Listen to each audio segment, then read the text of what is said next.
La clase dirigente liberal está creando dos enemigos, uno interno, la AfD, los populistas, y uno externo, que es Rusia. Son en cierto modo la creación de enemigos. Y como existe la AfD y como existe Putin, nosotros, la clase dirigente liberal, necesitamos reducir el espacio de la democracia porque está amenazada por la AfD y por Putin. Y solo estamos defendiendo la democracia, ¿verdad? Lo cual es, en cierto modo, la completa perversión de lo que es. Porque con el argumento de que hay una amenaza externa, una amenaza interna a AfD y Putin, básicamente están reprimiendo la democracia. Con el argumento de defenderla.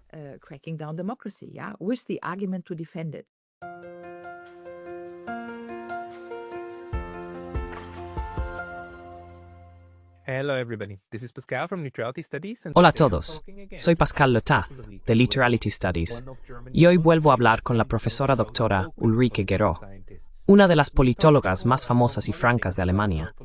Ya hemos hablado antes, entre otras cosas, sobre su persecución política en Alemania, pero hoy queremos centrarnos en su nuevo libro titulado Zeitenwende, o en inglés Changing Times, esquemas sobre la situación intelectual del presente, en el que explora y se despide de la razón. La democracia y Europa como la conocíamos. Ulrike, bienvenida de nuevo. Hola Pascal, gracias por invitarme. Gracias por volver a conectarte y gracias por escribir ese libro fantástico.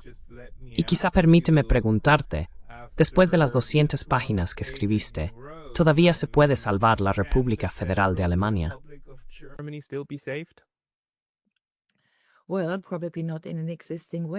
Bueno, probablemente no en su forma actual. Quiero decir, hay algo que está cambiando profundamente en Alemania. Hay algo así como un espacio cada vez más reducido para la formación de la opinión pública. Para empezar, que creo que mucha gente ha notado, pero luego está la vigilancia de la guerra. Es decir, hay actividades evidentes que sugieren que Alemania tiene la intención de ir a la guerra contra Rusia. Y ahora estamos entrando en una época en la que el espacio para los derechos de los ciudadanos también se está reduciendo en Alemania. Y estas son cosas que nunca habría esperado. Sabes, creo que soy un muy buen ciudadano, solo por decirlo, pero hubo momentos en los que, ya sabes, estaba con el presidente en una visita de Estado en Francia. Es decir, tengo la sensación de un Estado que funciona.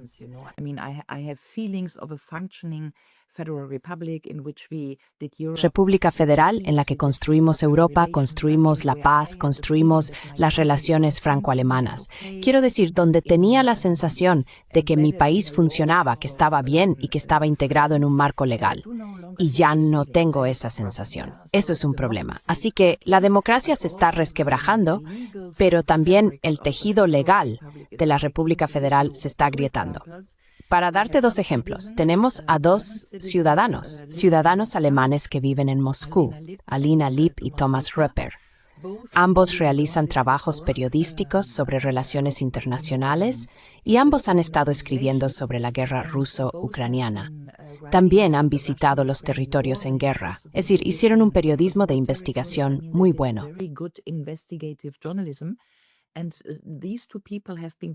Y estas dos personas han sido incluidas en la lista de sanciones de la UE. Así que básicamente se les ha privado de sus derechos como ciudadanos. La cuestión es que ya no pueden viajar a Alemania. Se les niega la entrada a la República Federal. Todo esto ocurrió sin ninguna decisión judicial, sin que ningún juez lo revisara. Así que esto es claramente contrario al derecho internacional, es claramente contrario a la ley alemana. Y con una infracción así, uno se pregunta, ¿qué está pasando en mi país? Porque obviamente en la comunidad crítica de Alemania, mucha gente ahora se pregunta, ¿seré yo el próximo? Y ese es evidentemente el objetivo, que ahora la gente se pregunte si será la siguiente en ver sus derechos ciudadanos retirados. Sí.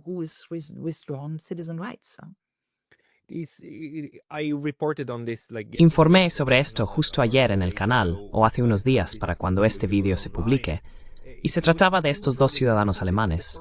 Que yo sepa, es la primera vez que estas sanciones contra Rusia se utilizan contra ciudadanos de la UE u UET, y por motivos de periodismo. En el caso de Alina Lipp, su profesión incluso figura como corresponsal de guerra. Y esto viene de la UE. Esto viene de Kaja Kallas, que incluyó a estas personas en la lista, y los 27 Estados miembros simplemente lo aprobaron, sin más. Para mí, esto es solo un globo sonda. Quiero decir, si esto sale adelante, es una nueva herramienta en la caja de herramientas. Y da miedo porque no tiene nada que ver con un tribunal ni con el Estado de Derecho. Es una decisión ejecutiva. ¿Por qué puede mantenerse esto, en tu opinión? Can this stand in your view? Quiero decir, centrémonos primero en Alina. Ella solo tiene un padre ruso. Y cuando empezó la guerra era una mujer joven, sin mucho interés en la política. Luego llega la guerra y formas parte de una familia germano-rusa. Tu padre es ruso y quieres entender más allá del aspecto humanitario. Hay algo que perturba a tu familia, que es una guerra, pero tu familia es germano-rusa. Así que esta joven se mudó a Rusia, quiso comprender, entrevistó a gente, empezó un blog, por pura curiosidad, que creo que es un reflejo muy positivo en un ser humano.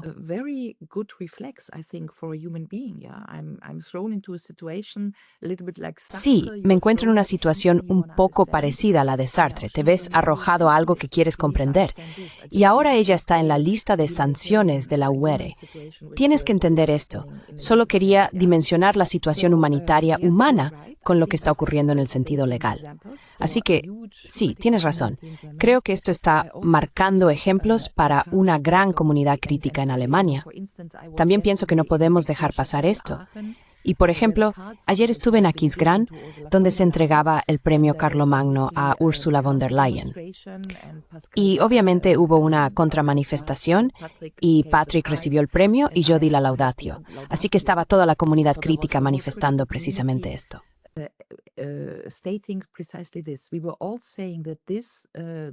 Todos decíamos que no debíamos dejar pasar esto. No podemos permitirlo, porque entonces vendrán más personas. Ahora son 2, pero si dejamos pasar esto, vendrá la tercera, la cuarta, la quinta persona. Y eso es precisamente lo que quería hacer en mi libro, decir, mirad, quiero decir, aquí hay algo en lo que desearía que la comunidad internacional, que está acostumbrada a ver una república federal, que durante años, en mi opinión, funcionó bastante bien, que tenía su entramado legal. Éramos una democracia que funcionaba bien, fomentando las relaciones franco-alemanas, construyendo Europa, buscando la paz con Rusia, elaborando la Carta de París, tendiendo un puente hacia Rusia después de los acontecimientos del 89 y así sucesivamente.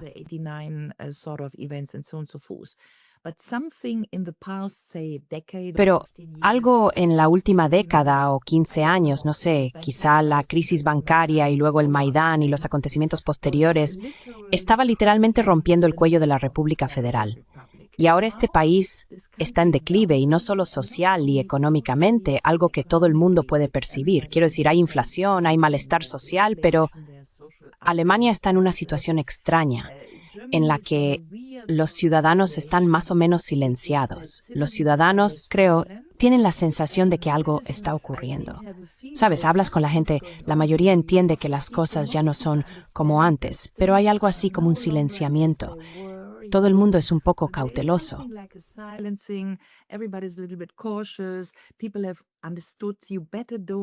La gente ha entendido, mejor no digas lo que realmente piensas. Ya sabes, sobre Ucrania, sobre Israel, sobre el coronavirus, sobre todas estas cosas. Y ahora está empezando este tipo de seguimiento legal de las voces críticas. Creo que se puede decir que las voces críticas están básicamente excluidas de los corredores de opinión en Alemania. Y eso obviamente es un momento delicado porque si pierdes las voces críticas y si hay guerra jurídica, eso es lo que describías, que hay guerra jurídica a nivel de la US, que ni siquiera es una decisión de un juez, sino simplemente una ley de la UE. Y la ley de la UEP entra directamente en Alemania y entonces los ciudadanos alemanes pierden sus derechos. Eso no es aceptable.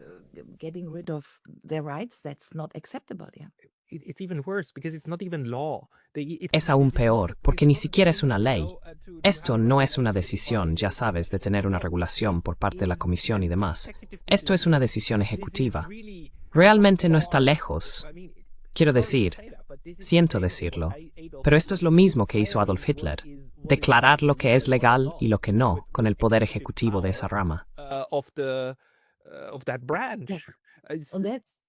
En términos políticos o históricos, es muy extraño de ver, porque creo que la comunidad global está acostumbrada a una república federal que intentó, después del 48-49, básicamente reinventarse. La República Federal hizo mucho trabajo histórico para buscar los orígenes del Holocausto. Tenemos un buen programa de educación cívica. Siempre quisimos ser los mejores alumnos de alguna manera, los mejores alumnos para Europa, mejores en las relaciones franco-alemanas. Quiero decir algo con Willy Brandt, la democracia, incluso Helmut Kohl haciendo Europa. Somos lo mejor, somos mejores como el alumno de Europa.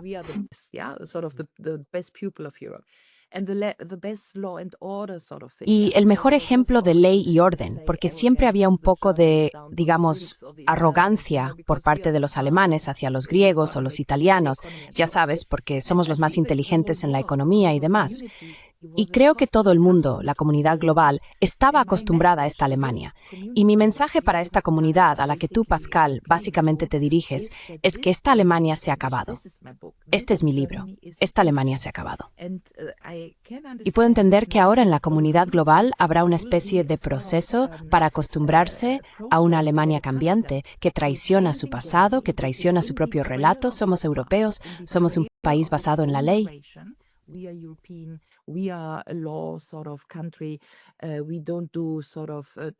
Nosotros no hacemos cosas como quitar derechos civiles.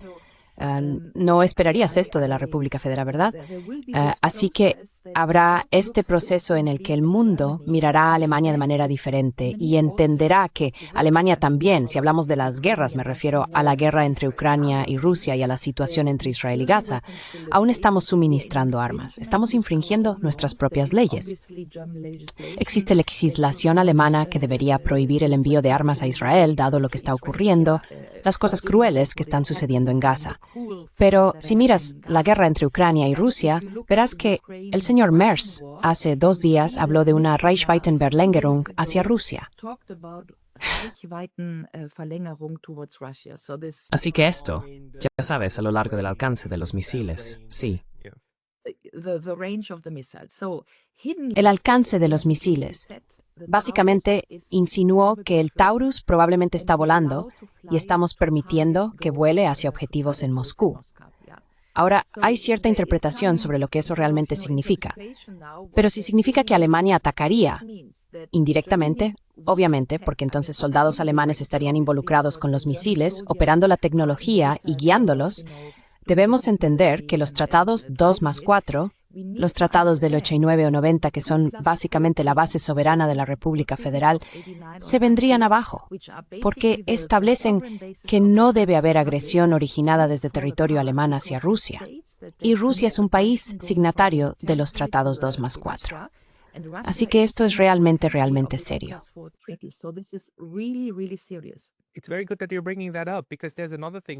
Es muy bueno que saques ese tema, porque hay otra cosa que se está haciendo en incumplimiento del Tratado 2+4, y es que el señor Pistorius, su ministro de Defensa, dijo recientemente que aspira a un ejército alemán de 460.000 soldados.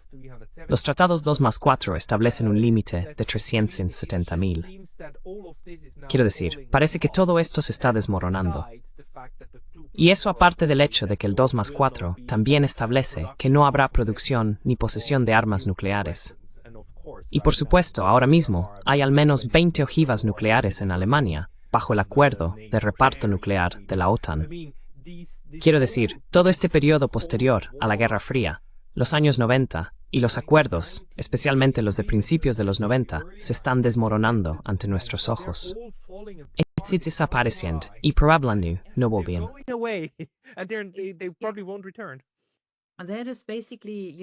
Eso es básicamente, ya sabes, por eso dijiste que mi libro trata sobre el fin de la razón, el fin de la democracia, el fin de Europa y Alemania como país pilar de la arquitectura europea. Y la cuestión es que está ocurriendo ahora mismo y está ocurriendo ante nuestros ojos. Sí. Quiero decir, esta distorsión de las leyes, hemos visto infracciones legales durante décadas. Por ejemplo, estaban los acuerdos de Minsk. Todo el proceso previo a esta guerra entre Ucrania y Rusia fue una historia de infracciones legales, si quieres. Así que sí, el acuerdo de Minsk y Minsk, el Consejo OTAN-Rusia, todo lo que venía de Occidente, fue básicamente cancelado, y así sucesivamente.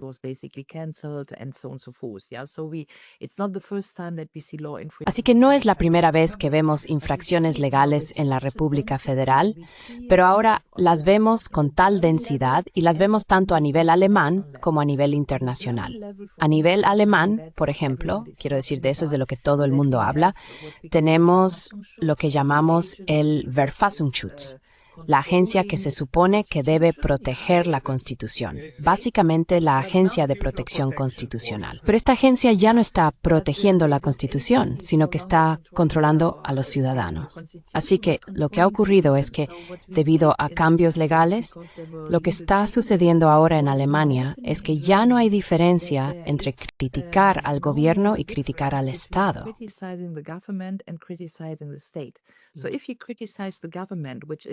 Así que si criticas al gobierno, lo cual es tu derecho básico en una democracia, dices, mira, X y Z deberíais cambiarlos, entonces te pueden decir que estás criticando al Estado y que los enemigos del Estado deben ser procesados.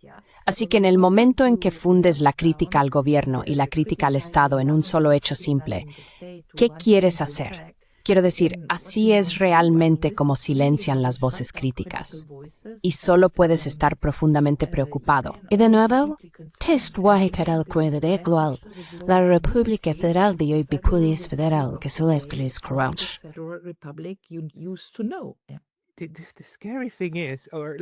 Lo inquietante, o una de las cosas fascinantes, es que la parte de Alemania, de donde proviene la crítica más popular sobre esto, no solo en círculos intelectuales, sino también en las calles, donde hubo manifestaciones en contra, es el este, es la RDA. Y esas son las personas que especialmente durante el coronavirus decían, esto ya lo hemos visto antes, ya nos pasó que nos decían por la tele que el mundo se acababa, y salíamos, y todo estaba bien, pero no se nos permitía creer a nuestros propios ojos, aunque mintieran. Y ya conocíamos a los tertulianos. Reconocemos esto. Es el regreso de todo aquello de lo que queríamos deshacernos. Y ahora vuelve con toda su fuerza. Así que, en cierto sentido, parece ser una victoria tardía del espíritu de la RDA sobre la RFA. ¿No es así?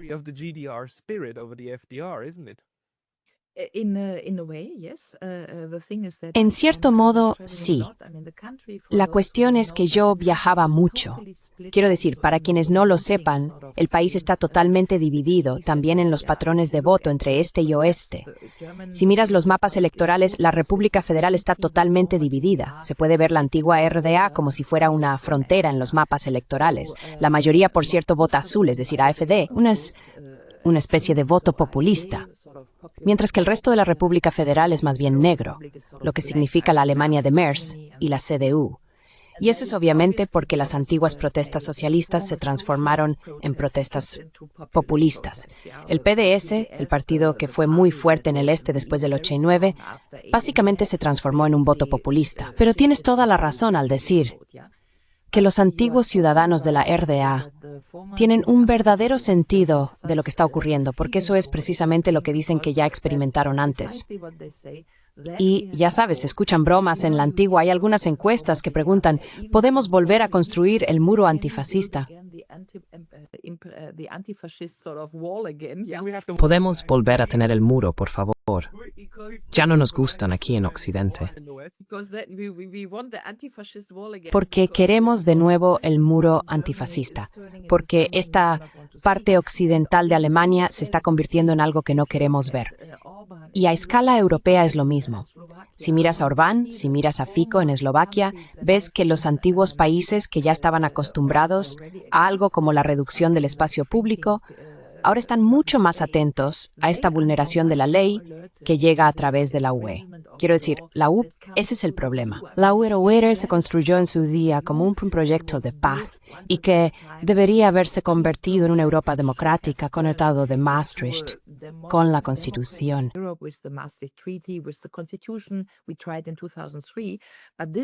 Lo intentamos en 2003, pero este organismo de la Unión Europea está desarrollando claramente estructuras paraautoritarias.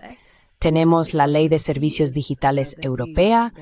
Lo que vemos es la otanización de la UE. La gente busca una congruencia entre la pertenencia a la OTAN y la pertenencia a la UE. Esto se ve con Finlandia, con Suecia, que tuvo que entrar en la OTAN como resultado de esta guerra. Así que vemos una militarización de la UE. Vemos características de digitalización y control que provienen de la UE. Vemos un espacio cada vez más reducido.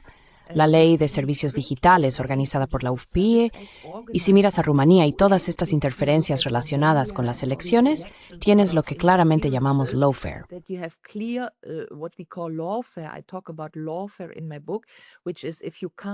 Hablo sobre lawfare en mi libro, que es cuando no puedes vencer a las personas por medios políticos, como las elecciones.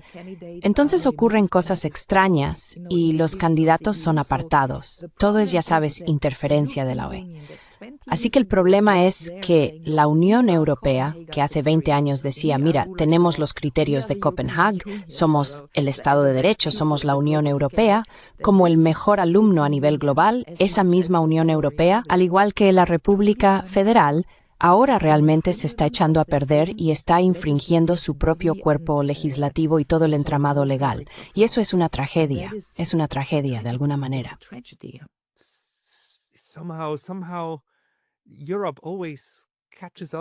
Europa siempre acaba alcanzándose a sí misma, y cada vez que alguien intenta unificar el continente, siempre sale mal. Quiero decir, especialmente cuando intentan la integración, y no solo una red. Pero quizá hablemos de tu libro. Me gustaría tratar los 3 conceptos que mencionas en tus 3 capítulos principales, y quizá empecemos por la razón, porque dices que tenemos que despedirnos de la razón. ¿A qué niveles está abandonando la razón a la UE, más allá de la mera estructura estatal que estamos viendo ahora?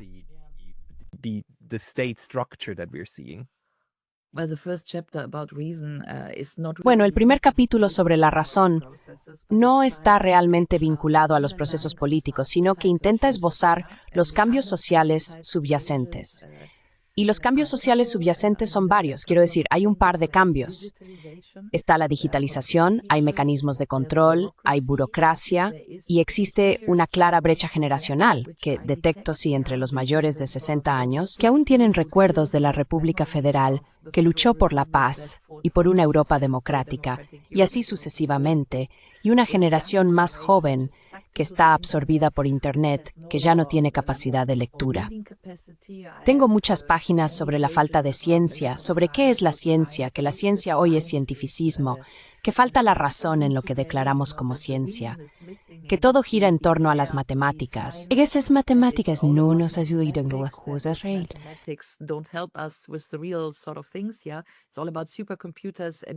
Sí. Todo gira en torno a los superordenadores. Y ni siquiera sabemos qué estamos haciendo con todas estas simulaciones. Así que en la ciencia hemos empezado a confiar solo en las cifras. Sí, quiero decir, solo en cifras, en números. Y así hay algo que perdemos, porque no se puede reducir todo a números. Y se ve con el coronavirus, también se ve con la discusión sobre el clima. Todos son números, todos son modelos. Así que intentamos modelar el mundo. Y el aspecto cognitivo que quiero describir aquí es, ¿de qué nos sirve crear un modelo del mundo? Quiero decir, ¿puede esto ayudarnos con problemas reales y existentes? Así que hay un momento epistémico aquí en el que sostengo que estamos perdiendo la razón. ¿Es razonable hacer esa ciencia que hemos decretado como la ciencia de hoy? Así que este es un gran capítulo social que coloco al principio del libro.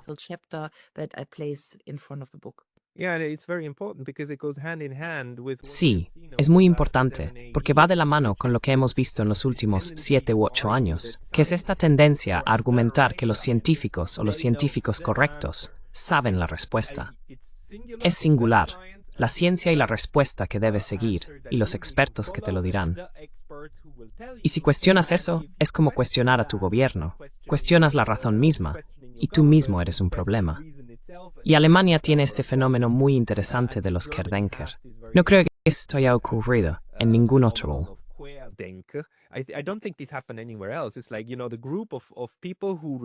Es como, ya sabes, el grupo de personas que rechazaron estas políticas del coronavirus. Al principio se llamaban a sí mismos, ya sabes, pensamiento lateral, pensadores laterales, que solía ser un término positivo, y enseguida se volvió en su contra, y ahora es un insulto. Alguien que no cree en la razón, alguien que no cree en la ciencia. Y esto, por supuesto, refuerza la creencia en las autoridades. Y creo que ahí es donde vas en el siguiente capítulo, hacia la democracia, ¿verdad? Que la propia democracia se está convirtiendo en algo que viene de arriba y no de abajo.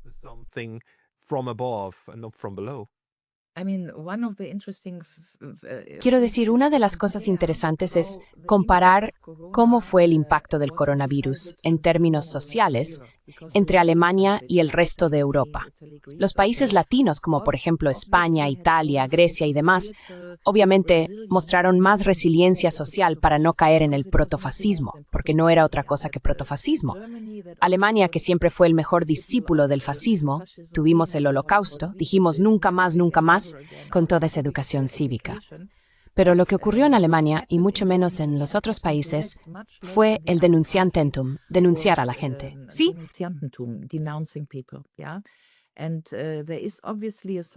Y obviamente hay una especie de, no sé, característica en la sociedad alemana de que si hacemos algo, lo hacemos muy bien, ya sabes, de manera muy perfecta.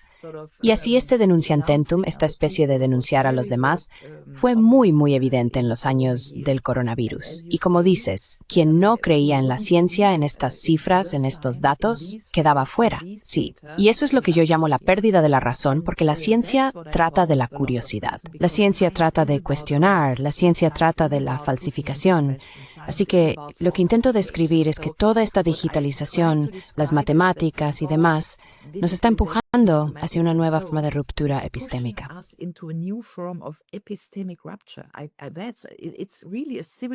Es realmente una ruptura civilizatoria que ya no podamos aceptar que las cifras quizás no sean la respuesta. Sí, puede que las cifras no sean la respuesta, y que un modelo no pueda explicar el mundo, y que necesitemos otras cosas para explicarlo.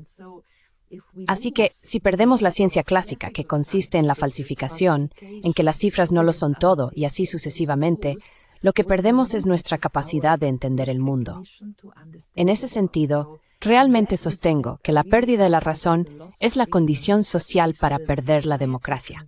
Porque la democracia, esta es tu pregunta, la democracia necesita ciudadanos inteligentes, despiertos y soberanos, personas que quieran implicarse, personas que quieran pensar, ciudadanos críticos que digan ¿qué me estás diciendo?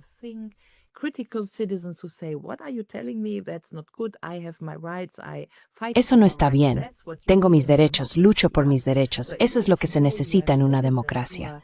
Así que si hoy tienes ciudadanos que básicamente solo miran sus teléfonos móviles y lo que el teléfono les dice, que ya no son capaces de tener experiencias hápticas de ninguna manera, tocar cosas, ver cosas, porque siempre llevan auriculares puestos o gafas de metaverso, lo que sea, entonces ya no están en sus sentidos. Tengo un capítulo enorme sobre por qué necesitas tus sentidos para entender el mundo, y no solo cifras.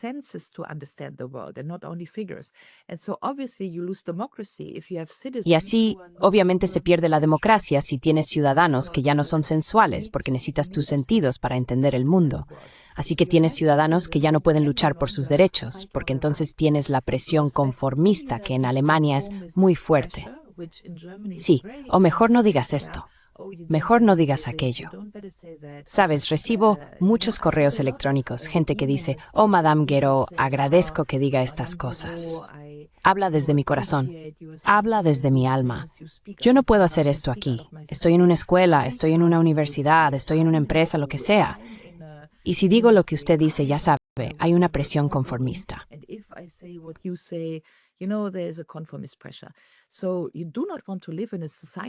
Así que no quieres vivir en una sociedad con presión conformista porque eso es lo opuesto a la democracia.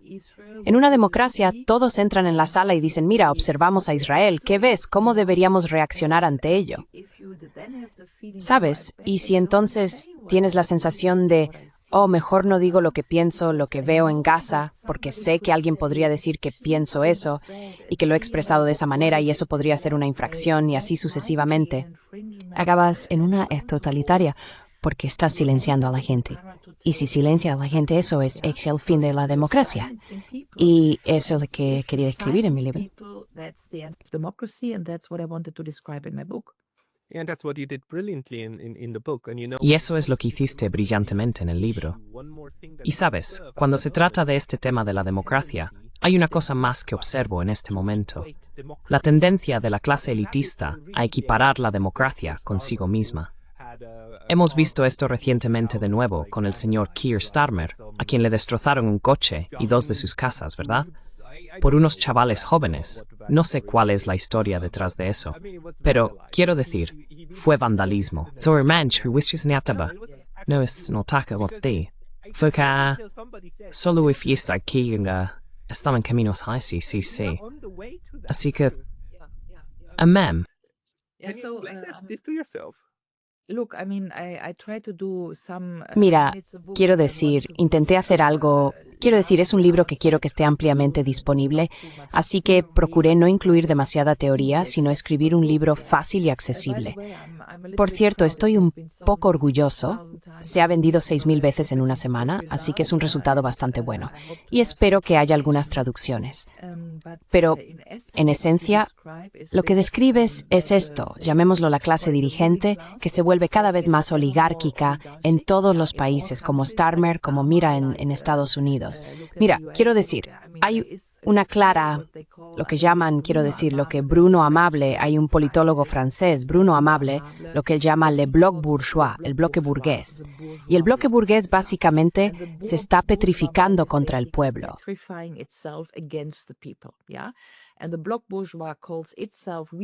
Y el bloque burgués se autodenomina nosotros somos la democracia. Tenemos que defenderla. Tenemos que hacer todo este lawfare contra aquellos que supuestamente sabotean la democracia. Y eso es lo que describiste sobre Starmer. Yo soy el demócrata y como defiendo la democracia, ahora me atacan. Así que la agresión contra mi casa es una agresión contra la democracia. Lo cual es totalmente extraño porque probablemente lo que significa la agresión es que usted está traicionando los intereses del pueblo, señor Starmer, y por eso estoy protestando frente a su casa. Sí, se puede invertir el argumento. Así que lo que hago en mi libro es intentar describir una fractura entre liberal y populista. Eso es lo que llamo la guerra cívica. Y como ya no podemos organizar esto en las elecciones porque las sociedades occidentales intentan mantener a los partidos populistas, ¿será? FPÖ, Marine Le Pen, Trump, los republicanos, AfD y así sucesivamente. Y existe la guerra jurídica, no guerra, sino guerra jurídica, organizada contra los populistas porque se dice que los populistas no son democráticos. Se les acusa de atacar el orden legal. Y por eso la clase dirigente, lo que llaman la MIT, ya sabes, los partidos de centro, que a su vez están totalmente extremizados y radicalizados, ahora utilizan toda esta guerra jurídica para mantener a los populistas fuera.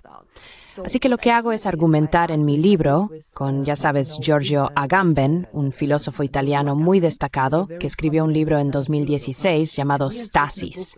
Y stasis en griego antiguo significa estancamiento, así que una sociedad que ya no es fluida. Se congela.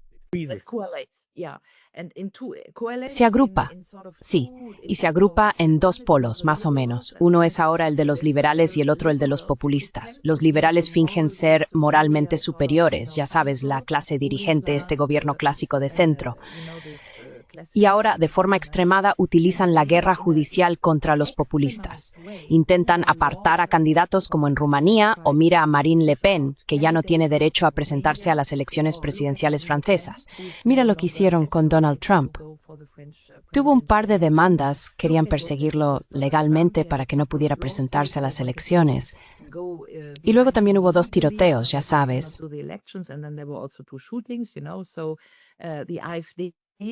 Así que con la AfD, ahora existe la idea de prohibir la AfD en el sistema legal alemán. Kickl en Austria ganó las elecciones, pero no pudo convertirse en canciller. Así que lo que describo en mi libro es que básicamente hay una clase dirigente liberal, que es lo que se llama en Alemania, ya sabes. Básicamente, están perdiendo el juego. Sienten que están perdiendo el juego.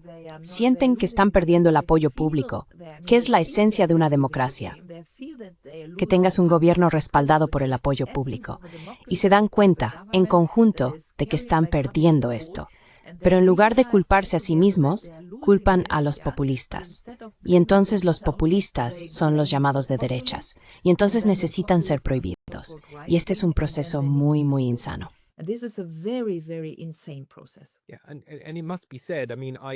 Y hay que decirlo, quiero decir, me incluyo a mí mismo y a ti.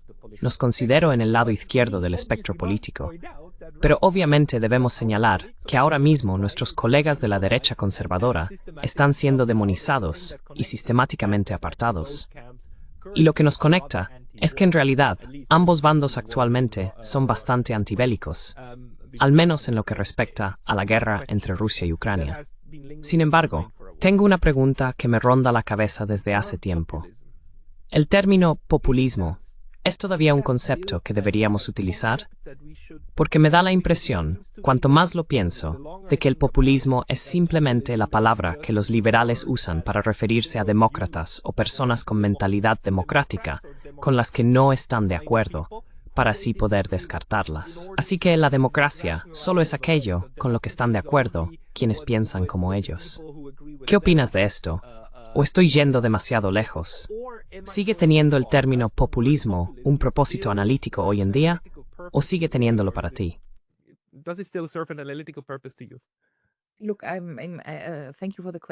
Gracias por la pregunta. De hecho, tengo un largo capítulo sobre esto. ¿Qué es el populus? ¿Qué es también en griego antiguo? Si empiezas con Platón y Aristóteles es el populus. Y la respuesta es, todos son el populus. Porque si no eres el populus, entonces tienes un rey.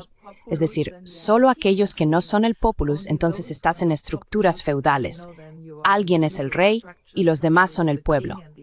Pero el pueblo tiene que ver con el republicanismo, que es nosotros, el pueblo, quienes formamos una entidad política llamada república, res publica, que organiza el bien común. Así que lo que hago, también en términos semánticos, si retrocedes, por ejemplo, al siglo XIX, populista. Solo recordemos, porque has dicho que eres más de izquierdas, y yo también soy más de izquierdas.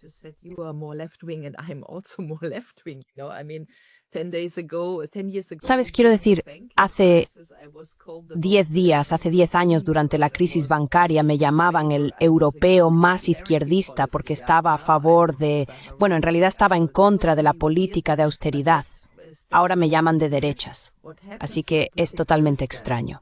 Pero quedémonos aquí un momento. Lo que le ha pasado al sistema político, eso es Bruno Amable y el bloque burgués, es que el esquema de derecha-izquierda que ha estado organizando nuestros sistemas políticos se ha transformado en arriba y abajo, y ese es el bloque burgués gobernando contra el pueblo. Y eso ocurre en todo Occidente.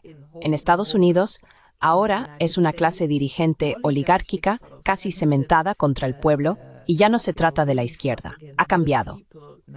Y luego, si retrocedes al siglo XIX, era un término positivo. Era la Internacional Socialista la que se preocupaba por el pueblo.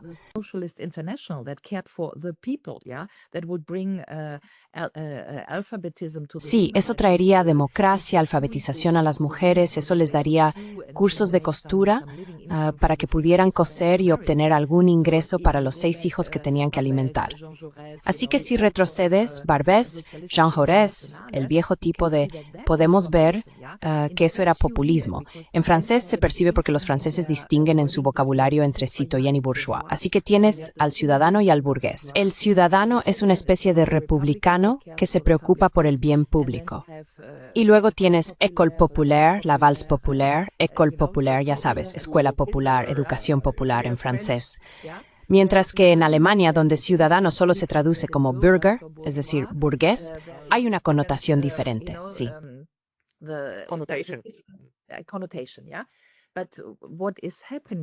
Pero lo que está ocurriendo, y hay mucha literatura al respecto para quienes leen alemán, yo cito en gran medida en mi libro a Philipp Manow, que ha escrito un libro muy bueno, argumentando que básicamente Desde las ideas del parlamentarismo británico, John Locke y todo eso, la representación política, es decir, el parlamentarismo representativo, era un método para mantener al pueblo al margen.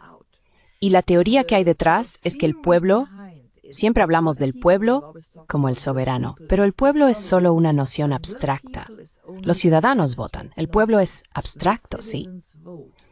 Y Manow describe que el momento en el que estamos es un momento en el que el pueblo se vuelve real. Estamos en las calles, queremos cosas diferentes, no queremos la guerra, no queremos la inflación.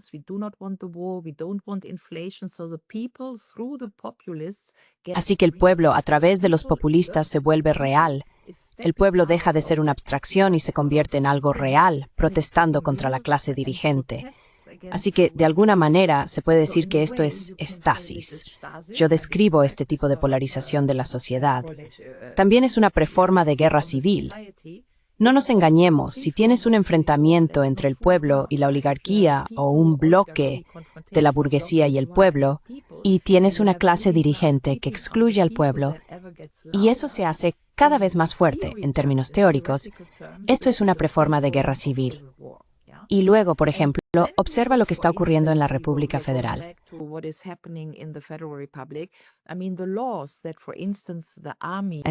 Quiero decir, las leyes que, por ejemplo, permiten que el ejército se utilice en situaciones de excepción dentro de su propio país, por ejemplo, ya han sido modificadas. Durante años existía un consenso de que el ejército nunca jamás se usaría a nivel nacional. Sí, pero luego llegó el coronavirus.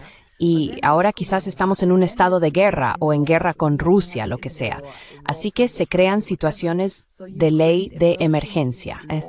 Y debido a estas situaciones de ley de emergencia, eso es lo que hago en mi libro, intento vincular este tipo de amenaza externa, que dicen que es Rusia, con los medios de opresión internos. Porque hay guerra. Y porque Putin es tan malvado, necesitamos hacer esto y aquello, de nuevo, la guerra jurídica en Alemania.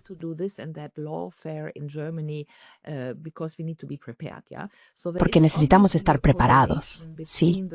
Así que obviamente hay una correlación entre el espacio menguante de la democracia en Alemania y el enemigo. Lo que sostengo es que la clase dirigente liberal, llamémosla así, está creando dos enemigos, uno interno, la AfD, los populistas, y uno externo, que es Rusia. Estos son, en cierto modo, la creación de enemigos. Y debido a que existe la AfD y debido a que existe Putin, nosotros, la clase dirigente liberal, necesitamos reducir el espacio porque está amenazado por la AfD y está amenazado por Putin, y estamos defendiendo la democracia, lo cual es, en cierto modo, la completa perversión de lo que realmente es.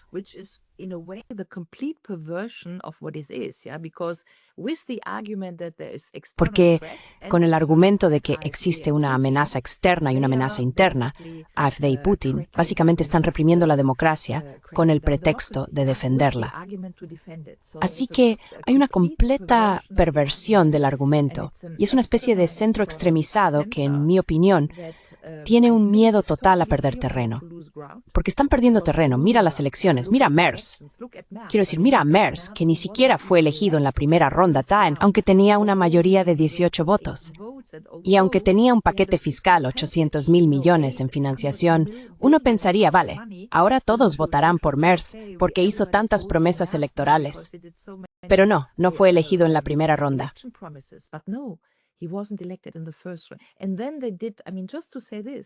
Y luego hicieron, solo para decir esto, hicieron la segunda votación el mismo día, lo cual también fue una infracción de la ley constitucional alemana, del Tagesordnung del Bundestag. Normalmente, si el canciller no es elegido en la primera vuelta, se debe esperar 2 semanas para realizar una segunda vuelta. Así que en el momento en que ocurrió, 1 hora después, reorganizaron el Tagesordnung y el Satzung del Bundestag, encontraron algunos pequeños resquicios legales y luego lo cambiaron. Así que tienes la sensación en Alemania de que la ley solo existe mientras la necesitas y en el momento en que la necesitas, la apartas. Y como ciudadano alemán no se siente bien.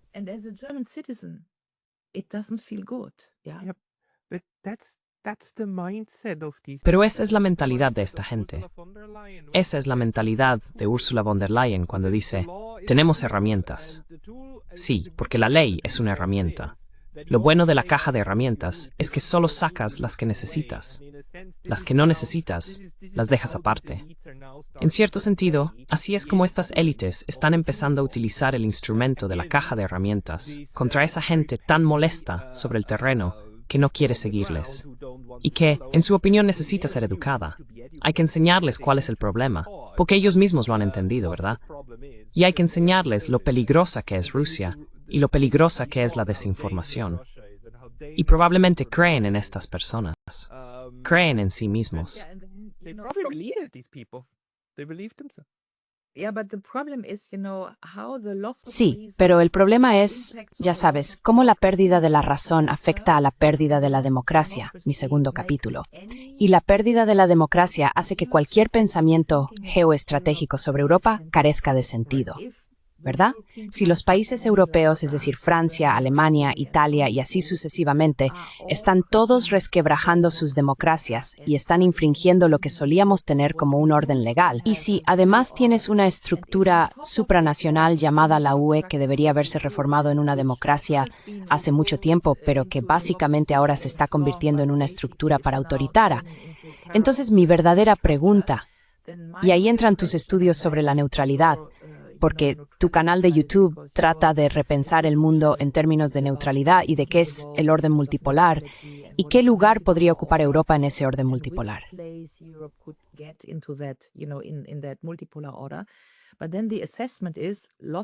Pero entonces la evaluación es, la pérdida de la razón significa la pérdida de la democracia, lo que significa la pérdida de Europa, lo que implica que Europa ya no tiene un lugar en el mundo. Y eso es, ya sabes, una evaluación muy difícil. Es el tercer capítulo de mi libro. Pero quiero decir, Europa obviamente es diminuta. Son 500 millones de personas. Mira China. Quiero decir, todo el mundo ha entendido que Europa ya no es el centro del mundo. Sí, quiero decir. Excepto europeos. Excepto los europeos. Y los europeos me aceptan porque lo he entendido. Quiero decir, hay un par de europeos que lo han entendido. Sí, los hay. Así que hay voces minoritarias en Europa y eso es importante. Eso es importante en este canal Neutrality Studies porque te ven en Sudáfrica, Brasil, mucha gente te sigue. Sí. Y creo que es un mensaje muy importante que haya europeos que han entendido que esta, ya sabes, arrogancia europea, el orden basado en reglas, somos Occidente, estamos defendiendo la libertad, la democracia y demás, que es el discurso típico de la UE, de von der Leyen, que todo esto básicamente es una tontería.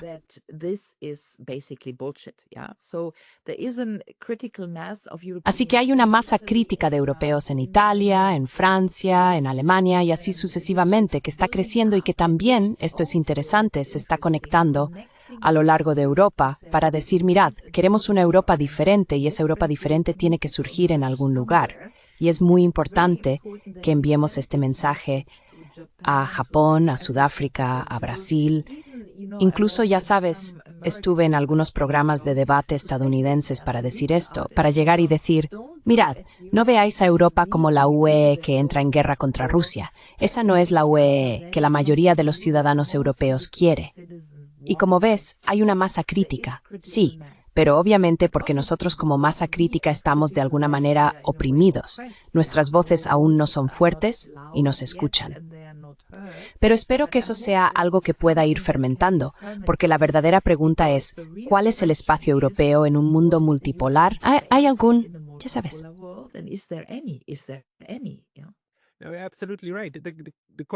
Absolutamente cierto. La pregunta que me hago es, ¿en qué punto de este desarrollo nos encontramos?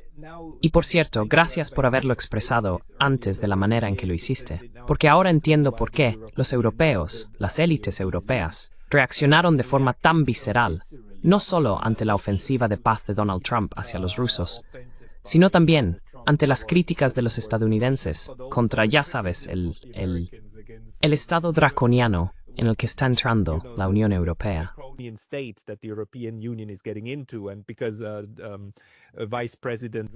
Y como el vicepresidente Vance, por supuesto, criticó a los europeos por la libertad de expresión y demás, los estadounidenses atacaron a los europeos en ambos niveles donde intentaron crear estos enemigos.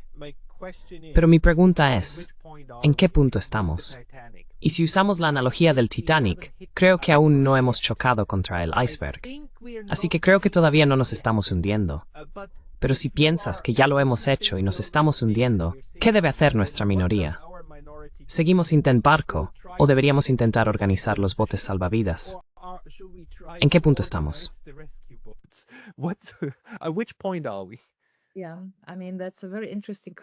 Sí, quiero decir, esa es una pregunta muy interesante. Yo diría que ya chocamos contra el iceberg y hace tiempo. Para mí, en mi libro marco una línea clara que comienza con la crisis bancaria. Y Warren Buffett dijo que esto es una guerra del capital contra el trabajo. Tomo la crisis bancaria como el punto de partida en el que la izquierda se rindió, porque para entonces la izquierda intentó organizarse contra la austeridad, Varoufakis, Tsipras y demás. Y básicamente la izquierda fue entonces eliminada o liquidada, si lo quieres decir así. Es decir, no llegó a ninguna parte. Y luego surgió esa izquierda woke, ya sabes, sin ningún poder real, y la izquierda se convirtió en la derecha.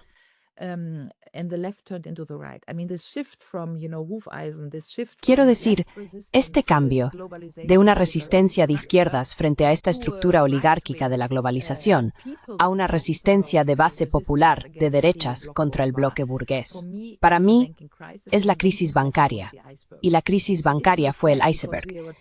Y si miras atrás, porque también intentábamos comparar tendencias protofascistas en nuestro país, solo hay que recordar que en 1929 también tuvimos primero una crisis bancaria. Y luego intentamos hacer política social. Digas lo que digas de Hitler al principio, aquello era una especie de política social.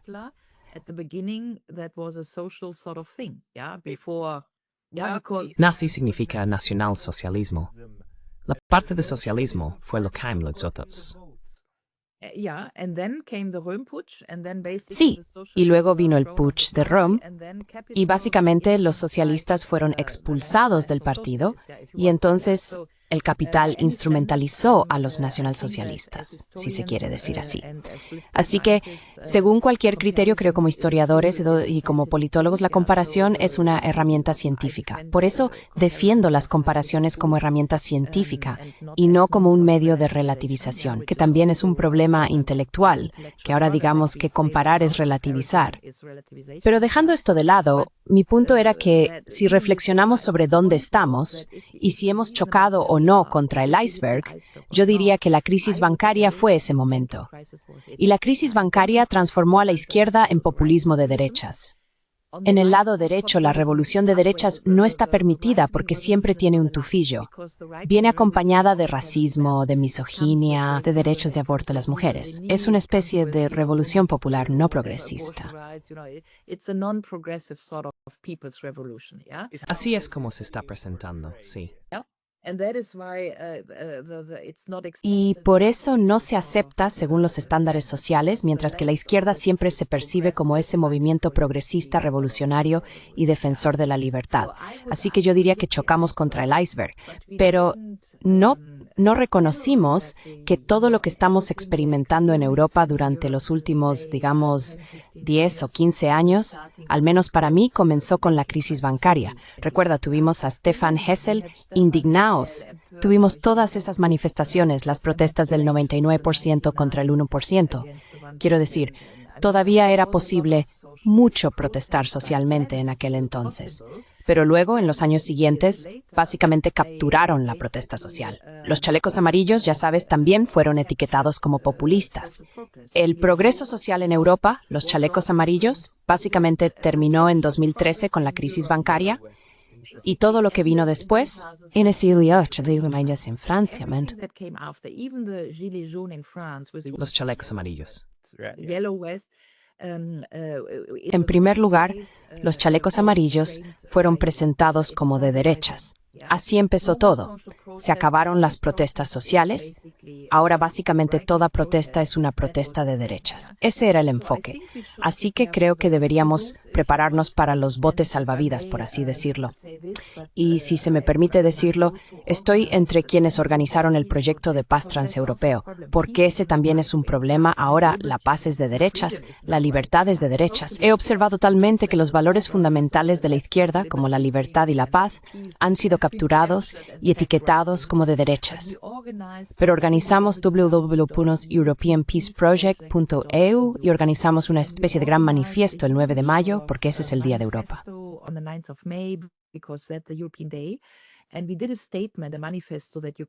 Y redactamos una declaración, un manifiesto que puedes encontrar allí en unas 25 lenguas, que básicamente afirma que los ciudadanos europeos no están contentos, realmente sienten resentimiento contra la UOME, contra el belicismo, y que nosotros, los ciudadanos europeos, nos oponemos a esa política de la UOME. Así que hacemos una distinción clara. Nosotros, los ciudadanos de Europa, queremos la paz con Rusia, no contra ella. Y pensamos que nuestras propias instituciones, la UE y nuestros gobiernos nacionales, nos están llevando a un momento histórico de guerra que nosotros, los ciudadanos, no queremos. Y haremos una proclamación similar el 9 de octubre o el 7 de octubre, recordando Gaza y todo lo que ocurrió. Porque allí también sentimos que con la guerra, quiero decir, el envío de armas,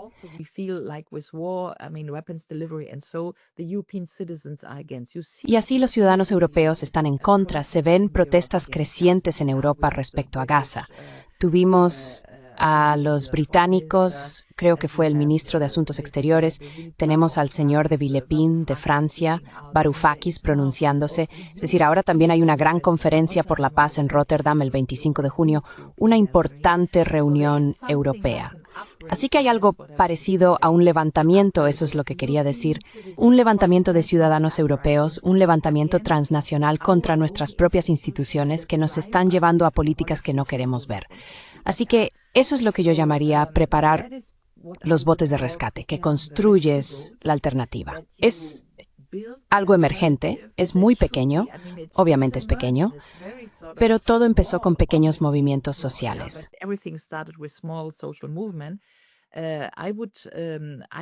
Yo diría que todas las políticas que yo habría defendido, ya sabes, hace 10 años, hace 15 años, habría dicho, vale, vamos a reformar la UE, necesitamos democratizarla, tenemos que trabajar en la UE, tenemos que mejorarla. Todo esto ha desaparecido. No hay nada que reformar en la UE, no hay ninguna posibilidad decente de arreglar la UE institucionalmente, pero pensar en estructuras europeas alternativas, ¿cómo podrían ser? ¿Qué Europa queremos en el mundo? ¿Qué arquitectura de seguridad europea? Hay espacio, hay mucha gente alcanzando una masa crítica, hay mucho, ya sabes, pensamiento y escritura, y espero que de esto pueda surgir algo.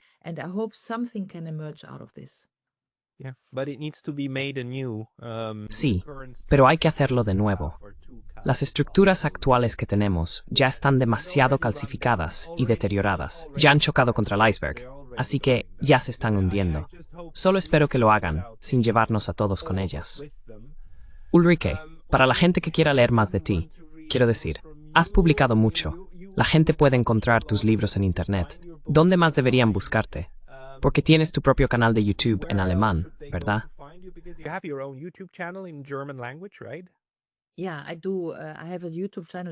Sí, lo tengo. Tengo un canal de YouTube en alemán. Tengo una página web que es www.ulrikegerot.de.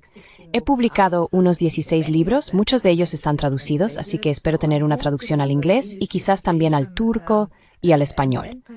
La gente me ha comentado que aparentemente es un libro muy interesante, así que espero que haya traducciones. Pero quizás, para terminar con eso, el tercer capítulo de mi libro es realmente una propuesta de discurso para la comunidad global. Primero, por favor, tengan en cuenta que hay voces críticas en Europa que se oponen a esta política de la política. Eso es muy importante. No hay que decir que los europeos son lo peor. Existe una masa crítica.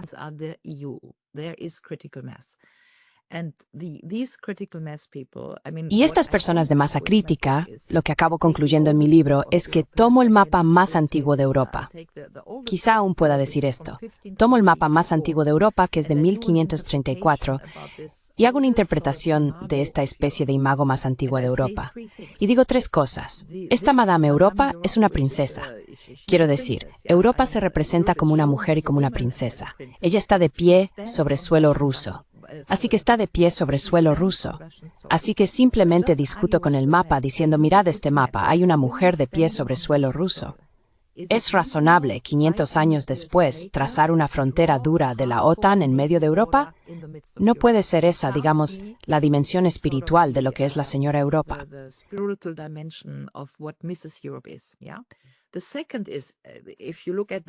La segunda es que si miras ese mapa, España es la cabeza, y la cabeza española de esa mujer mira hacia el mundo árabe. Así que hay un reflejo entre Occidente y Oriente. Así que el segundo punto que planteo es que Europa necesita mirar hacia Oriente, porque siempre fue Oriente-Occidente, Oriente-Occidente, y Europa no podría existir en términos culturales y civilizacionales si no tuviéramos ese espejo que es Oriente, que son los pueblos árabes, ¿verdad? Y digo, si Europa quiere mirar realmente, tiene que torcer el cuello. Torcer el cuello, sí. Y la tercera cosa, en el mapa, Europa sostiene lo que llamamos el Reichsapfel.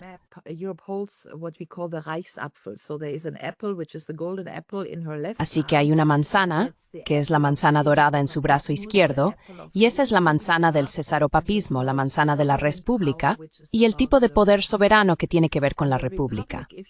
Y la república, si traduces república al inglés, la primera vez que se tradujo en los papeles de Putney en 1647, se tradujo como Commonwealth. Ahora todo el mundo entiende Commonwealth como el Imperio Británico. No, Commonwealth es la traducción que usamos para crear un bien común. Los ciudadanos un bien común si somos ciudadanos de una república. De alguna manera, si sigues la teoría, y no quiero hacerlo aquí, pero la república es un orden económico diferente al capitalismo.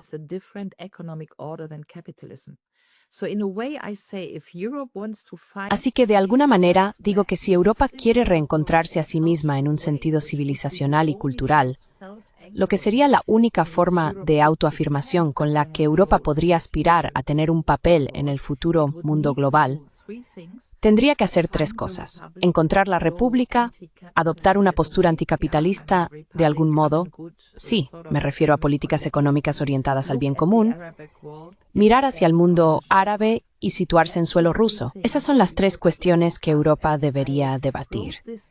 Y escribí este capítulo como una invitación a todas las personas que nos escuchan aquí en los países árabes y en el hemisferio ruso para decir, mirad, podemos tener una conversación sobre cómo veis Europa, y si los europeos cambiáramos Europa en esa dirección, nos tenderíais la mano para trabajar con nosotros. Y solo para dejarlo claro, cuando Ulrike dice estar en suelo ruso, no se refiere a invadir Rusia. Quiere decir anclarse con Rusia como algo común, como un bien común, ¿verdad? Solo para que no haya malentendidos. Sé que todo el mundo puede. Quizá levante este mapa para la cámara, así no tendremos ningún problema aquí. Déjame encontrarlo. Perdón por esto. Pero, obviamente, ¿dónde está el tercer capítulo? ¿Dónde encuentro mi mapa ahora? Perdón por esto, pero es importante. Es solo que en este mapa Europa está, quiero decir, sus pies están sobre Rusia. Está arraigada. Europa está arraigada en Rusia. Sin Rusia no se sostendría. Europa no puede ser. Eso significa. Eso es todo.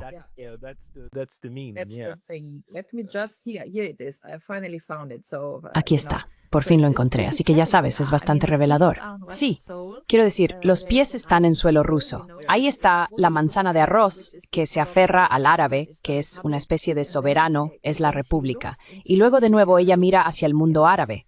Sí, sí, exacto.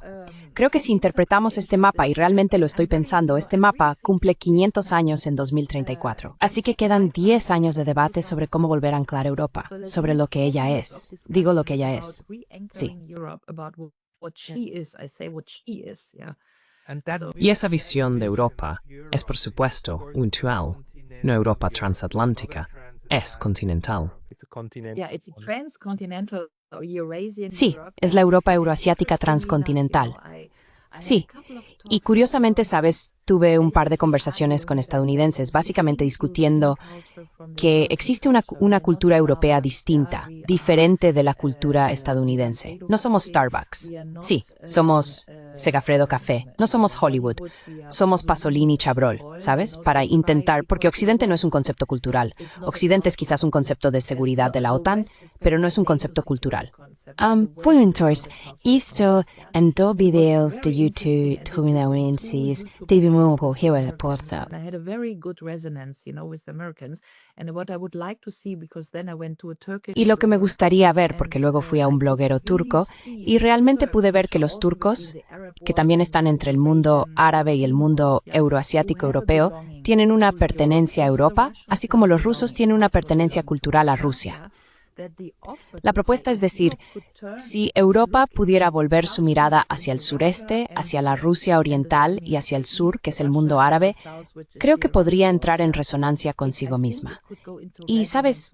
El hombre turco estaba muy contento con esto. Y eso es lo que entiendo como una propuesta de discurso para el tipo nueva Europa que me gustaría ver en 2034.